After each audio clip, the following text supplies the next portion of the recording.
আসসালামু আলাইকুম। এই ভিডিওতে আমি নামাজ বা প্রার্থনার আধ্যাত্মিক শক্তি নিয়ে জীবন ঘনিষ্ঠ কিছু আলোচনা করব, যা শুধু ধর্মপ্রাণ নামাজই নয়, সেকুলার বা লিবারাল নাস্তিকদের কাছেও প্রার্থনার অর্থ বা উপযোগিতা সম্পর্কে একটা পরিষ্কার ধারণা দিবে। তবে শেষ পর্যন্ত মনোযোগ দিয়ে না শুনলে আমার বক্তব্য উল্টো বুঝবেন, তাই আশা করি সাথে থাকবেন শেষ পর্যন্ত। কোরআনের সালাত ও আমাদের নামাজ শিরোনামে আমার আগের ভিডিওটি প্রায় 40 মিনিট। সে ভিডিওতে প্রার্থনা সম্পর্কিত সব কিছু বলা হয়নি। যে কথা প্রতিদিন আমাদের আলেমরা বলছেন তা নতুন করে আমার বলার দরকার কি? তবে ভিডিওটি দেখে আল কোরআন প্রচার সংস্থার চেয়ারম্যান মুফতি আল্লামা খলিলুর রহমান ভাই অনুরোধ করেছেন যে এই আলোচনা অনেকের জন্য একটু কঠিন হয়ে যাচ্ছে, অনেকে ভুল বুঝছে, নামাজ নিয়ে আরেকটা ভিডিও বানালে ভালো হয়। তাই নামাজ নিয়ে আরেকটি পূর্ণ দৈর্ঘ্য আলোচনা করছি। তবে ভিডিওটি বেশি লম্বা হয়ে যাওয়ায় আমি একই শিরোনামে দুটি পর্বে আলোচনা করব। আগের ভিডিওটি ইউটিউবে আপলোড করার 5 মিনিটের মাথায় আমার খুব পছন্দের একজন কমেন্ট করলেন যে আপনার এক্সপার্টিজ হচ্ছে মার্কেটিংয়ে, আপনি কেন মানুষকে নামাজে নিরুৎসাহিত করছেন? আমি রিপ্লাই দিলাম যে পুরো ভিডিওটি না দেখে কমেন্ট করা কি উচিত হয়েছে?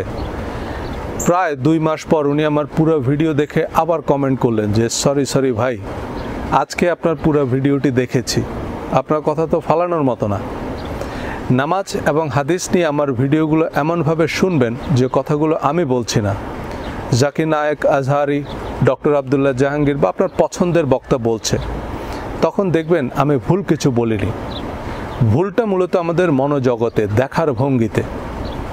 আমরা সাধারণত ভিডিওর থাম্বনেল, টাইটেল বা ইন্ট্রো দেখে অথবা বক্তা কি আহলে কোরআন, আহলে হাদিস, সুফি, সালাফি, লিবারাল ইত্যাদি দৃষ্টিকোণ থেকেই বক্তব্যকে মূল্যায়ন করি এবং আমাদের নিজেদের দল, মত বা সুবিধা অনুযায়ী বুঝি। এসব দলের কোনোটিতেই কোনো সমস্যা নেই। সমস্যা হচ্ছে আমরা আসলে কেউ আহলে কোরআন, আহলে হাদিস, সুফি, সালাফি বা লিবারাল না। শেষ পর্যন্ত সবাই নিজেদের পছন্দ এবং সুবিধা অনুযায়ী বুঝি। কোরআন, হাদিস, মাযহাব, সুফি, সালাফদের সবাই নিজেদের লাভ অনুযায়ী মানে। আমি হই অত্যাচারী, ইতর, মিথ্যাবাদী, ধর্ষক, খুনি, লম্পট, কোনো সমস্যা নেই। শুধু মুখে বলবো মাশাআল্লাহ, আলহামদুলিল্লাহ, জাযাকাল্লাহ খায়রান, আর বিশ্বাস করব মস্ত বড় মুফতি, শায়খুল হাদিসরা যা বলে তাই খোদার কালাম, এতেই হবে। চিন্তা বা বোধের চর্চা না করলেও চলবে। আগের ভিডিওর শেষাংশে আমি প্রার্থনা বা নামাজের মহিমা নিয়েও কথা বলেছি। তবে সে ভিডিওতে মূলত কোরআনের কনটেক্সটে সালাত প্রতিষ্ঠার তাৎপর্য বা সালাতের ব্যাপকতা বোঝানোর চেষ্টা করেছি যে সালাতের আনুষ্ঠানিকতায় কোনো পুণ্য নেই, পুণ্য হচ্ছে সালাত প্রতিষ্ঠায়। সূরা বাকারা 177 নং আয়াতের শুরুতেই আল্লাহ বলেছেন, লাইসাল বিররা আন তুওয়াল্লু উজুহাকুম কিবালাল মাশরিকি ওয়াল মাগরিবি, পূর্ব পশ্চিমে তোমাদের মুখ ফেরানোতে কোনো পুণ্য নাই। এই পূর্ব পশ্চিমে মুখ ফেরানো মানে নামাজের যে ফিজিক্যাল মুভমেন্ট বা আনুষ্ঠানিকতায় কোনো পুণ্য নেই। কিন্তু কিসে পুণ্য আছে তার একটা লম্বা তালিকা আল্লাহ দিয়েছেন এই আয়াতের পরের অংশে, যার একটি সালাত প্রতিষ্ঠা। হাদিসেও আছে এমন, অর্থাৎ কথিত আছে যে মসজিদে নববীতে একজন সাহাবী নামাজ পড়ে এসে নবীজি সাল্লাল্লাহু আলাইহি সাল্লামকে সালাম দিলেন। নবীজি সাল্লাল্লাহু আলাইহি সাল্লাম বললেন, তোমার নামাজ হয়নি, তুমি আবার নামাজ পড়ো। তার মানে হন্তদন্ত হয়ে দৌড়ে গিয়ে হড়বড় করে মুখস্থ কিছু করার নাম সালাত নয়।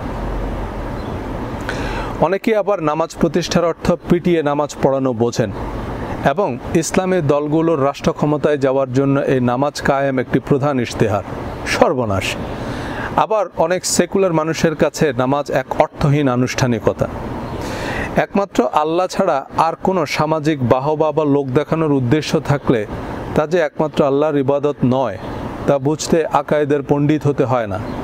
আর যে ইবাদত একমাত্র আল্লাহর উদ্দেশ্যে নয় তার নাম যে শিরক, তা কোন মুসলমান জানে না? নামাজ না পড়ার গুনাহ মাফ হবে, কিন্তু শিরকের গুনাহ কি মাফ হবে? আমরা যে একমাত্র আল্লাহর জন্য নামাজ পড়ি না তা আমাদের দৈনন্দিন কর্মকাণ্ড থেকে বেশ পরিষ্কার বোঝা যায়। শুধু নামাজ নয়, আমাদের প্রধান ধর্মীয় আচার অনুষ্ঠান থেকে জীবনকে বিচ্ছিন্ন করায় পুরো ধর্মটাই নিষ্প্রাণ আনুষ্ঠানিকতা, অনর্থক লৌকিকতা, অতি প্রাকৃতিক বা রহস্যময় কল্পকাহিনীতে পরিণত হয়েছে, যা ঢেকে গেলানোর মতো গিলতে বা গেলাতে হচ্ছে। 3 ইডিয়টস আর র্যাঞ্চোর লেকচার অনেকেরই মনে আছে। চাবুক কি ডর সে তো সার্কাস কা শের ভি উছল কে কুর্সি পর बैठना सीख जाता है, लेकिन ऐसे शेर को हम वेल ट्रेन्ड कहते हैं, वेल एजुकेटेड नहीं। সালাতের প্রথম ভিডিওটির মূল উপজীব্য বিষয় ছিল কোরআনের নিরবিচ্ছিন্ন অনুসরণ, অর্থাৎ জীবনের প্রতিটা ক্ষেত্রে ছায়ার মতো কোরআনের নিরবিচ্ছিন্ন অনুসরণ করাই সালাত প্রতিষ্ঠা। সে ভিডিওটি যদি না দেখে থাকেন আমি ইনসিস্ট করব দেখার জন্য। কেবলমাত্র কোরআনের নিরবিচ্ছিন্ন অনুসরণ অর্থেই সালাত বেহেশতের চাবি, সালাত অন্যায় অনৈতিক কাজ থেকে ফিরায় রাখে এবং সালাত প্রতিষ্ঠার আন্দোলন যুক্তিসঙ্গত। কোরআন কায়েম করার অর্থ সাম্য, নৈতিকতা ও ন্যায়ভিত্তিক সমাজ বা রাষ্ট্র গঠন। কিন্তু আমাদের জীবনে কোরআনের নিরবিচ্ছিন্ন অনুসরণ এবং সমাজে কোরআন প্রতিষ্ঠা কল্পনাতীত কঠিন, ধারণাতীত দুরূহ ব্যাপার। আমরা যারা সমাজ এবং রাষ্ট্রে কোরআন প্রতিষ্ঠার আন্দোলন করছি তারা কোরআনও বুঝি না, সমাজ বা রাষ্ট্রও বুঝি না। কোরআন কায়েম করতে হলে সবার আগে নিজের জীবনে কোরআন প্রতিষ্ঠা করতে হবে। এই ভিডিওতে আমি প্রার্থনা অর্থে নামাজের তাৎপর্য নিয়ে কথা বলবো। আমাদের প্রচলিত নামাজের যে ধারণা তার সাথে কোরআনে বর্ণিত সালাতের সম্পর্ক তৈরি করা কঠিন, কিন্তু কোরআনের যে ধারণাগুলোর সাথে আমাদের প্রচলিত নামাজকে খুব সহজেই যুক্ত করা যায় তা হচ্ছে দোয়া। যেমন জানাজা নামাজ মানে মৃত ব্যক্তির জন্য দোয়া। এছাড়া প্রার্থনা, আল্লাহর সাহায্য কামনা, আল্লাহর প্রশংসা, আল্লাহর ইচ্ছার কাছে নিজেকে সমর্পণ করার দৃঢ় প্রত্যয় ব্যক্ত করা অর্থাৎ রুকু এবং সিজদা, আল্লাহর শ্রেষ্ঠত্ব ঘোষণা বা তাকবীর, একমাত্র আল্লাহর ইবাদত বা আনুগত্যের প্রতিজ্ঞা পুনর্ব্যক্ত করা, জিকির বা আল্লাহর স্মরণ, তাসবিহ বা আল্লাহর গুণকীর্তন, দুরুদ বা নবীজির প্রতি দোয়া ও সালাম, তাজকিয়া বা আত্মশুদ্ধি। কোরআনের এই নির্দেশগুলিকে একত্রিত করে সালাত নাম দেওয়া হয়েছে। কেন দেওয়া হয়েছে? হাদিস অনুযায়ী। এরপর সেটাকে নামাজ নাম দেওয়া হয়েছে কি অনুযায়ী? মুঘল সম্রাটদের ইচ্ছা অনুযায়ী। এটা শুধু নাম হলে সমস্যা ছিল না, সমস্যা হচ্ছে আমাদের দৈনন্দিন ধর্মচর্চার বেশিরভাগ কিছুই কোরআন, হাদিস, ফিকহ ভিত্তিক নয়। আমাদের মহান সম্রাটদের ইচ্ছার ভিত্তিতে করি। ব্রিটিশ না থাকলেও ব্রিটিশদের ভাষা, সংস্কৃতি, আইন আছে এবং থাকবে। আকবর না থাকলেও আকবরের দ্বীন এলাহি আছে। শিয়াদের কাফের ফতোয়া ধুলেও শিয়াদের অনেক বিশ্বাস চর্চা আমরা নিজেদের অজান্তেই বয়ে বেড়াচ্ছি। এই কোরআন বিরুদ্ধ জগা খিচুড়ি ধর্মচর্চার বিরুদ্ধে কথা বললেই উল্টা আহলে কোরআন, নাস্তিক, মুরতাদ গালি শুনতে হয়। কোরআন যেটাকে সদাকা বলেছে আমরা সেটাকে জাকাত বলি। কেন বলি? রোগ জটিল না হলে কি কেউ বিশেষজ্ঞ সার্জন ডাকবে? জাকাত মানে দান নয়, পরিশুদ্ধ করা। যেমন তাজকিয়া আর নফস, আত্মাকে পরিশুদ্ধ করা। জাকাত নিয়ে একটি আলাদা ভিডিওতে বলবো। যাই হোক, কোরআনে সালাত শব্দটি প্রার্থনা অর্থেও ব্যবহৃত হয়েছে। সালাত বা নামাজ মানে দোয়া বা প্রার্থনা। সূরা আত-তাওবা 103 নং আয়াতে দোয়া অর্থে সালাত ব্যবহৃত হয়েছে। ওয়াসাল্লি আলাইহিম ইন্না সলাতাকা সাকানুল লাহুম, আর তাদের জন্য দোয়া করো, নিশ্চয়ই তোমার দোয়া তাদের জন্য প্রশান্তিকর। কোরআনে প্রার্থনা অর্থে দোয়া শব্দটির ব্যবহারই বেশি স্পষ্ট। সূরা গাফির 60 নং আয়াত, ওয়াকালা রাব্বুকুম উদউনি আস্তাজিব লাকুম, তোমাদের প্রতিপালক বলেন তোমরা আমাকে ডাকো, আমি তোমাদের ডাকে সাড়া দিব। সূরা আরাফ 55 নং আয়াত, তিনি বলেন উদউ রাব্বাকুম তাদাররুআন ওয়া খুফিয়া, তোমরা কাকুতি মিনতি সহকারে ও সঙ্গোপনে তোমাদের প্রতিপালককে ডাকো। সূরা বাকার 186 নং আয়াত, উজিব দাওয়াতাদ দাঈ ইজা দাআন ফালিয়াস্তাজিবু লি, আমি আহ্বানকারীর ডাকে সাড়া দিই যখন সে আমাকে ডাকে, সুতরাং তারা যেন আমার ডাকে সাড়া দেয়। সূরা নামল 62 নং আয়াত, আম্মা ইয়াজিবু মুত্তারান ইজা দাআহু ওয়া ইয়াকশিফুস সুআ, অথবা উপাস্য তিনি যিনি আর্তের আহ্বানে সাড়া দেন যখন সে তাকে ডাকে এবং বিপদ আপদ দূরীভূত করেন। সূরা আল ওয়াকিয়া 74 নং আয়াত, ফাসাব্বিহ বিসমি রাব্বিকাল আযীম, অতএব তোমরা মহান রবের নামে তাসবিহ পাঠ করো। সূরা আলার প্রথম আয়াত, সাব্বিহ ইসমা রাব্বিকাল আ'লা, তুমি তোমার সুমহান রবের নামে তাসবিহ পাঠ করো। আগের ভিডিওতে আরও বিশদ বলেছি যে এগুলোকে সালাতের সাথে সম্পর্কিত করা যায় দোয়া বা প্রার্থনা অর্থে, কিন্তু আমাদের দোয়ায় আমাদের ভাগ্যে কোনো পরিবর্তন আসে না, কারণ কি প্রার্থনা করি, কেন করি তাই আমরা জানি না। আমাদের প্রার্থনা কবুল হয় না কারণ আমরা যা চাই তার যোগ্য আমরা নই। যোগ্যতা অর্জন না করে আবেদন করলে আবেদন বিবেচনা তো বহুদূর গৃহীতই হবে না। যেমন বিশ্ববিদ্যালয়ে ভর্তি হতে উচ্চ মাধ্যমিক পরীক্ষায় পাশ করতে হবে। এখন কেউ পঞ্চম শ্রেণী পাশ না করে বিশ্ববিদ্যালয়ে ভর্তির আবেদন করলে কর্তৃপক্ষ তার আবেদনপত্র গ্রহণই করবে না, কারণ তার আবেদনের যোগ্যতাই নাই। আমি এখন বিশেষ পরীক্ষার জন্য আবেদন করলে পিএসসি আমাকে প্রিলিমিনারি পরীক্ষার জন্য ডাকবে না, কারণ আমার আবেদন করার বয়সই নেই। একইভাবে আমরা আবেদন করার ন্যূনতম যোগ্যতা যাচাই না করেই আল্লাহর দরবারে মিলিয়নিয়ার বিলিয়নিয়ার বিভিন্ন পদে আবেদন করি, যা কর্তৃপক্ষের বিবেচনা তো বহুদূর প্রাথমিক বাছাই বাদ পড়ে। যার যোগ্যতা আছে সে আপাত দৃষ্টিতে আল্লাহর দুশমন হলেও আল্লাহ তাকেই $বিলিয়ন দিচ্ছেন, নেতৃত্ব, কর্তৃত্ব, সম্মান, মর্যাদা, রাজত্ব দিচ্ছেন। এটাই আল্লাহর চিরন্তন নিয়ম, তার বিধিত প্রকৃতির অলঙ্ঘনীয় আইন। এই আইনের কোনো নড়চড় হবে না। সূরা রাদ 11 নম্বর আয়াত, আল্লাহ তাআলা বলেন, ইন্নাল্লাহা লা ইউগাইয়িরু মা বিকাওমিন হাত্তা ইউগাইয়িরু মা বিআনফুসিহিম। অর্থাৎ নিশ্চয়ই আল্লাহ কোনো সম্প্রদায়ের অবস্থা পরিবর্তন করেন না যতক্ষণ না তারা নিজেদের অবস্থা নিজেরা পরিবর্তন করে। যারা পরকালে বিশ্বাস করেন না তারাও দুনিয়ার জীবনে সফল হতে চান। আল্লাহর বিধিবিধানে বিশ্বাস না থাকলেও প্রকৃতির নিয়মে আস্থা আছে। আল্লাহর হুকুম ছাড়া গাছের একটি পাতাও ঝরে না, এটা অবৈজ্ঞানিক মনে করলেও প্রকৃতির নিয়মের বাইরে যে গাছের পাতাটা নড়বে না তা নিশ্চয়ই মানে।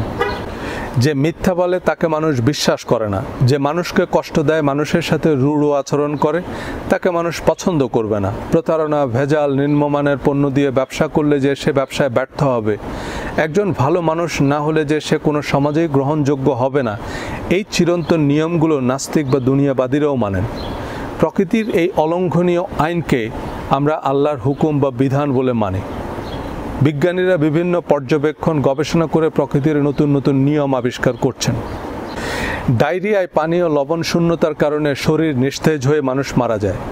খাবার স্যালাইনের মাধ্যমে পানীয় লবণের সরবরাহ ঠিক রাখলে ডায়রিয়াজনিত মৃত্যু হবে না। এটাই প্রকৃতির নিয়ম, যাকে আমরা আল্লাহর ইচ্ছা বলি। এ নিয়মের বাইরে গেলে আস্তিক নাস্তিক যেই হোক, ফলাফল অনিবার্য। খাবার স্যালাইন আবিষ্কারের আগেও এটাই ছিল প্রকৃতির বিধান, শুধু মানুষ তা জানত না। এই সৌরজগৎ, বিশ্বজগতের সব কিছুই একটা সুনির্দিষ্ট নিয়ম মেনে চলে। প্রকৃতির অবধারিত নিয়ম অমান্য করলে প্রকৃতি তার নিজস্ব নিয়মে সাইক্লোন, মহামারী, ভূমিকম্প বা জলোচ্ছ্বাস দিয়ে আমাদের নিশ্চিহ্ন করে আবার নতুন প্রজন্মের জন্য নিজেকে সারিয়ে তুলবে। বন উজাড় করলে, পরিবেশ জীববৈচিত্র্য ধ্বংস করলে বিশ্বের তাপমাত্রা বাড়বে, মেরু অঞ্চলের বরফ গলবে, সমুদ্রপৃষ্ঠের উচ্চতা বাড়বে, পার্মাফ্রস্ট সয়েল গলে হাজার বছরের পুরনো ব্যাকটেরিয়া, ভাইরাস লোকালয়ে ছড়িয়ে পড়বে। তার মানে আমরা যাই ভোগ করছি তা প্রকৃতি প্রদত্ত আমাদের কৃতকর্মের প্রতিদান। মানুষের সাফল্য ব্যর্থতার সাথে সংশ্লিষ্ট প্রকৃতির আইন নিয়েও বিস্তর গবেষণা হয়েছে। এসব গবেষণায় জয় পরাজয়, সাফল্য ব্যর্থতার চূড়ান্ত নিয়ম উদ্ঘাটন করেছে। সঞ্জুর যুদ্ধ জয়ের কালজয়ী নীতিমালায় বলেছেন যে সেনাবাহিনীর নৈতিক মনোবল আর বিপুল জনসমর্থন নাই, তাদের সংখ্যা সমরাস্ত্র যাই হোক, তারা যুদ্ধ জিততে পারবে না। খলিফা ওমর রাদিয়াল্লাহু তাআলা আনহু অর্ধেক পৃথিবীর আমির হয়েছেন, কারণ তার ন্যায়পরায়ণতা, সুশাসনের খবর প্রতিটি জনপদে ছড়িয়ে পড়েছে। প্রতিটি জনপদ ইসলামের ন্যায়ভিত্তিক শাসন ব্যবস্থাকে অভ্যর্থনা জানানোর জন্য উদ্গ্রীব ছিল। আজ আমরা যারা খেলাফত প্রতিষ্ঠার আন্দোলন করছি, তাদের মধ্যে খলিফা ওমর রাদিয়াল্লাহু তাআলা আনহু কে? সফল হতে হলে সাফল্যের জন্য নিজেকে যোগ্য করে গড়ে তুলতে হবে, নইলে শুধু প্রার্থনায় সাফল্য মিলবে না। ইন্নাকা লা তানজি মিনাশ শাওকিল আইনাব, কাটা গাছ লাগিয়ে আঙ্গুর আশা করলে তা থেকে আঙ্গুর মিলবে না। নেতৃত্বের গুণাবলী না থাকলে পয়সা খরচ করে পদ কেনা যাবে, কিন্তু নেতা হওয়া যাবে না। এটাই প্রকৃতির বিধান, এটাই আল্লাহর ইচ্ছা। অর্থাৎ যেটাকে বিজ্ঞানপন্থী বা প্রকৃতিবাদীরা প্রকৃতির নিয়ম বলছেন, আমরা সেটাকে আল্লাহর হুকুম বা বিধান বলি। আধুনিক মনোবিজ্ঞানের বেশ কিছু ধারণা, যেমন ল অফ অ্যাট্রাকশন, সমর্থন করে যে প্রকৃতি মানুষের যৌক্তিক চাওয়া বা প্রার্থনার জবাব দেয়। এ কারণেই মানুষ মেডিটেশন বা ধ্যান যোগে ইতিবাচক চাওয়ায় মনোনিবেশ করে, ইতিবাচক মন ছবি আঁকে, সাফল্য বিজয়ের ভাবনায় মনোসংযোগ করে, এবং আমরা যা ভাবি, চিন্তা করি, বিশ্বাস করি, আমাদের অবচেতন মান তা অর্জনের পথেই আমাদের চালিত করে, তাড়িত করে। আমরা সেই আরাধ্য লক্ষ্যে পৌঁছাতে নিরলস চেষ্টা চালাই এবং দিন শেষে আমরা ইতিবাচক বা প্রার্থিত ফলাফলই পাই। আমরা যখনই নেতিবাচক চিন্তা করি, আমাদের অবচেতন মন সে অমূলক ভয়ভীতি, সীমাবদ্ধতাকেই বাস্তব বলে মনে করে এবং আমাদের কর্মবিমুখ বসিয়ে রাখে। আর এই কর্মবিমুখতার ফলাফল স্বাভাবিকভাবেই নেতিবাচক। সুতরাং আমাদের জীবনে যা কিছু ঘটছে তা প্রকৃতির অবধারিত নিয়মেই ঘটছে। অনেক সময় অনেক কিছু অলৌকিক মনে হলেও তাও প্রকৃতিরই নিয়ম, শুধু আমরা তার ব্যাখ্যা জানি না।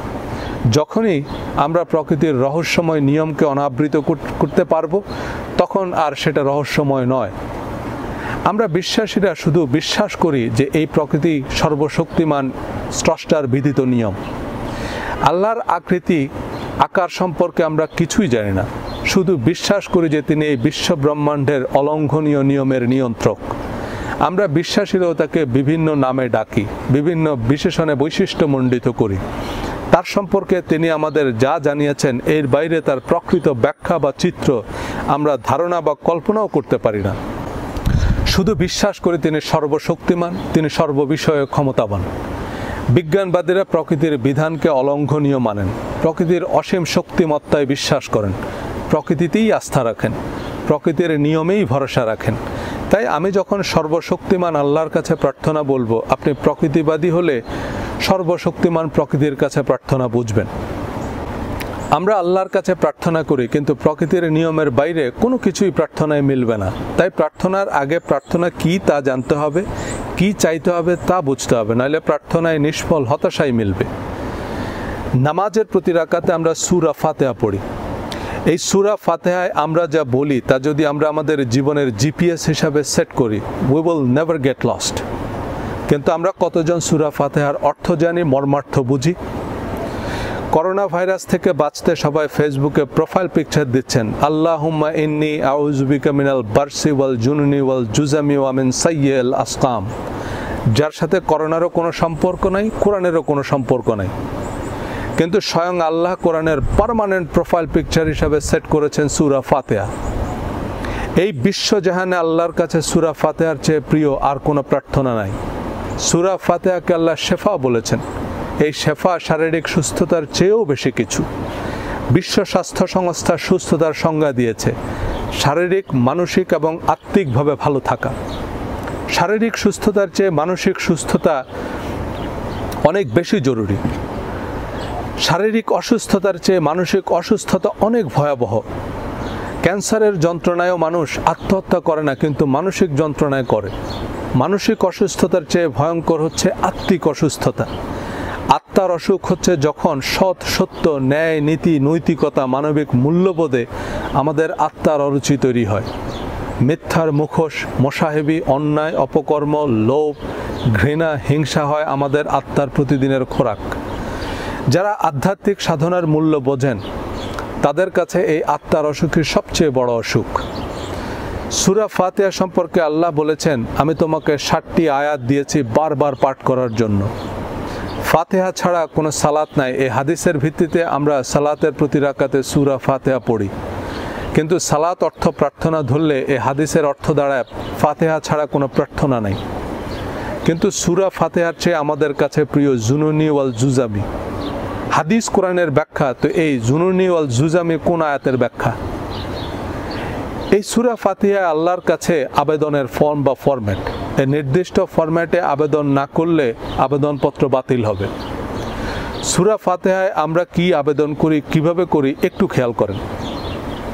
বিসমিল্লাহির রহমানির রহিম, পরম করুণাময় অতি দয়ালু আল্লাহর নামে। একটা আবেদনপত্রের শুরুতে কি থাকে, যে আবেদনটা কার বরাবর করছে। যেমন বরাবর মাননীয় উপাচার্য, ঢাকা বিশ্ববিদ্যালয়। আমরা আল্লাহর নামে শুরু করছি, যিনি পরম করুণাময় এবং অতি দয়ালু। আমরা সব কিছুর আগে তার করুণা ও দয়ার দৃষ্টিকে আকর্ষণ করছি, কারণ আমরা এমন কিছু চাওয়া নিয়ে হাজির হয়েছি যা তার করুণা ছাড়া সম্ভব নয়, দয়া অনুগ্রহ ছাড়া কোনোভাবেই সম্পাদন করা যাবে না। আমরা তাই সর্বশক্তিমান আল্লাহর দয়া, করুণা কামনা করি। প্রকৃতির নিয়ম বা স্রষ্টার সিস্টেমের আনুকূল্য চাই। এরপর কি বলছি? আলহামদুলিল্লাহি রব্বিল আলামিন, সমস্ত প্রশংসা আল্লাহর জন্য, যিনি সমস্ত বিশ্বের প্রতিপালক। আলহামদুলিল্লাহ, সমস্ত প্রশংসা আল্লাহর জন্য। আমাদের জীবনের যাবতীয় সমস্যার চিরন্তন সমাধান হচ্ছে আলহামদুলিল্লাহ, বা সকল প্রশংসা আল্লাহর জন্য। কোন আল্লাহ? যিনি সমস্ত জগতের বিধাতা।